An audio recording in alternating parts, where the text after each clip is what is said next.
Okay, today we're going to learn how to make a basic Bearnaise sauce. So I'm going to use some ingredients that I've included a photo of in the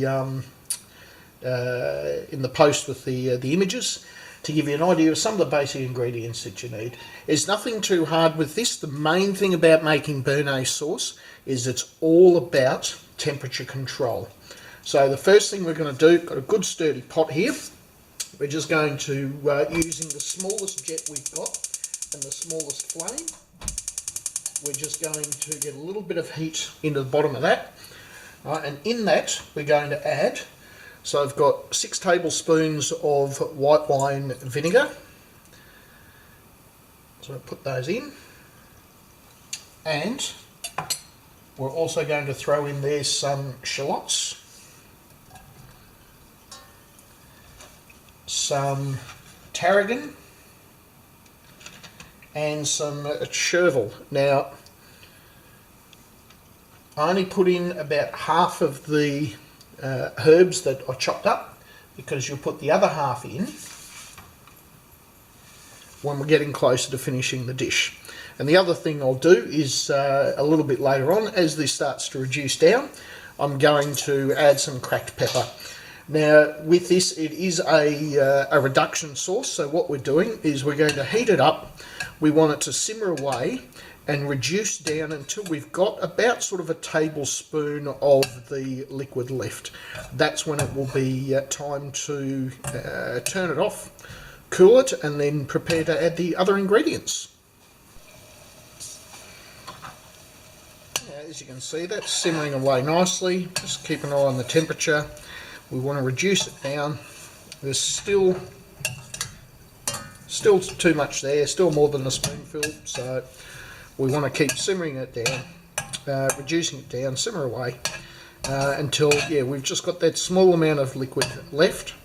And then what we're going to do, once it is reduced, we're going to turn it off and let it to cool. And the reason we want to do that is that then it allows everything to sort of steepen for the flavours to really sort of build before we start the second part of the sauce.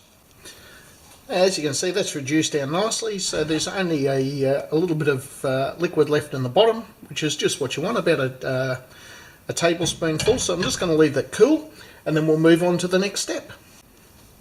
Alrighty, so I'm happy with that. So now we're going to go on to the next step. The first thing I'm going to do is I'm just going to add 2 tablespoons of cold water into the pan. Then I'm going to put in my egg yolks. So obviously one of them broke, which I'm not overly impressed with, but that's okay. That's alright, so I'll put it in. And what we're going to do now is we're going to start whisking. So, because what we want is a nice creamy consistency. So we're going to whisk it up. This takes a little bit of effort. So we're going to whisk it up. I'm going to put a little bit of flame under the pan. So this is where temperature comes in. It's very, very important to control your temperature while you're doing this. So the smallest jet you've got on the lowest heat, keep it right down. And what you're going to be doing is taking it off regularly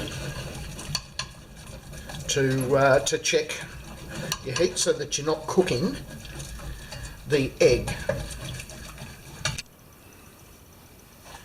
Okay, so it's been a couple of minutes whisking. It's starting to come up nicely. So what I'm going to start doing now is adding the butter. So one of the things you want to do, this is where you're going to monitor the temperature. So a lot of people will put the pan over a pot of water and do all that sort of stuff. But temperature control, what I do is put it over a very low flame and then feel the bottom of it. And if you can't hold your hand there for very long, then it's time to come off the heat and whisk it off the heat. And then when you can put your hand back on the bottom of the pan, it's time to go back on the flame again. So I'm going to start adding some butter. There we go. And back on to whisk. And you'll see that will melt down and the sauce will start to thicken. So once again, just keep an eye on your temperature, and we'll just keep going until all the butter is nicely melted and the sauce has started to thicken up.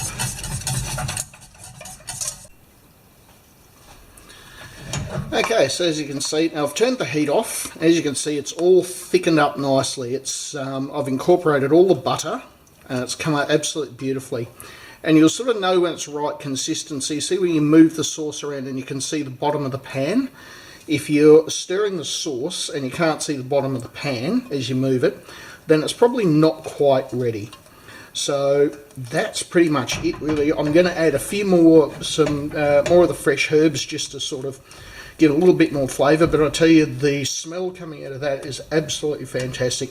It's taken me about 10 minutes to get it to this consistency, and I'm quite happy with it.